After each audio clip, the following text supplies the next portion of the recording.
I've just been enjoying Scritch Scratch myself. It's a wonderful esteemed audience. While we're there, we'll go ahead and give esteemed audience kind of an overview of what they need to know about Scritch Scratch. Sure. So Scritch Scratch follows the story of Claire Coaster, who is 12. And Claire is, she's a very science-minded character. So she really looks at the world through the eyes of a scientist. And that's kind of how she makes sense of things. It's how she processes things, and it makes her comfortable. To her, science is kind of black and white, right? And so she likes that comfort and that sensation. Her father is kind of the exact opposite of her. He's a little bit more eclectic, and he believes in otherworldly things. He runs something called the Spirits Tour in Chicago, which is a ghost tour bus. And we actually do have these in Chicago.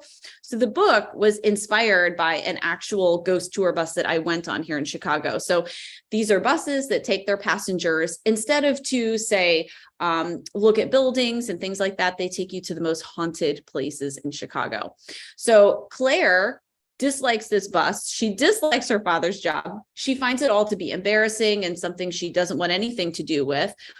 But because I like to torture my characters a lot, one weekend her father is shorthanded on the bus and he asks her to help out, and there's really no option. And being the dutiful daughter that she is, she goes on the Spirits bus. And she discovers a couple of things. So first of all, it's not as silly as she expects it to be. It's not kind of pop out, boo, haunted house type scares. It's Chicago history that's real, and it's actually a lot darker than she expects it to be, and it's frightening. And then as she leaves this bus, just when she thinks she's made it through the night, unfortunately, some very creepy, unexplainable things start happening to Claire, things that she can't explain with her beloved science. And she begins to question whether or not she has been right about ghosts not existing all of this time. I loved this book. I mean, I'm sure you've seen it, but for your listeners who have not seen it, I got this amazing map on the interior of this book. And up until this moment, I really thought maps were reserved for fantasy books. I didn't expect to ever get one in one of my spooky middle grades, but these are all actual locations in Chicago that people think are haunted for one reason or another. And they're all equally creepy and delightful. And I just love the fact that I had a chance to kind of shine a light on a lot of that obscure history, because some of this is stuff that people who even grew up in Chicago don't know or don't remember. And that's the most fun, is seeing people explore that and getting emails saying, wait a minute, did this actually happen, or was that fictionalized? And when I can say to people, oh, that part, that actually happened, they're stunned. So it was an amazing book to play with. And esteemed audience, if you head to Lindsay's website right now, there's an interactive version of that map where you can click on each of the locations and pull up more details. What is your website address? It is lindsaycurrie.com. And you did do your research. Thank you for that. I'm impressed. I forgot to mention that. But lindsaycurrie.com, there's all kinds of great stuff, but that map is just fantastic. I would think that that's such a wonderful resource that there, right away, I thought that the author in me thought that's just no shortage of potential marketing opportunities for you living right there in Chicago. How have you been able to use that so far to reach readers? Well, first of all, I do a lot of school visits in the Chicagoland area. I think obviously the book really appeals to people in Illinois and Chicago because they can work in a class curriculum and talk about that history.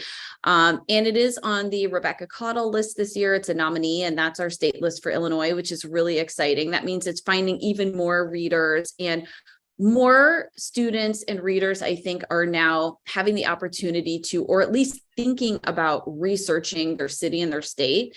And I know when I was that age, believe it or not, history was probably my least favorite subject. I really didn't enjoy history. In my mind at the time, it was all dates and wars, and I really struggled to get into it. But I think that's because I hadn't really found kind of my niche. I hadn't found what interested me in history. And obscure, creepy, forgotten history, not just Chicagoland, but anywhere, which is why you see my books take place in a variety of different places. Now I'm starting to kind of move out of Chicago, but really fascinates me. So I love seeing students get into it as well. That's why I put the interactive map up there, because when you have the chance to do your own research into something, I think it can kind of spiral. You know, you may start here and then you may start thinking, hey, this is actually really cool. Maybe I don't dislike history. Maybe I want to research more, or maybe there's something in my own city or state that could be fascinating and I just have to uncover it.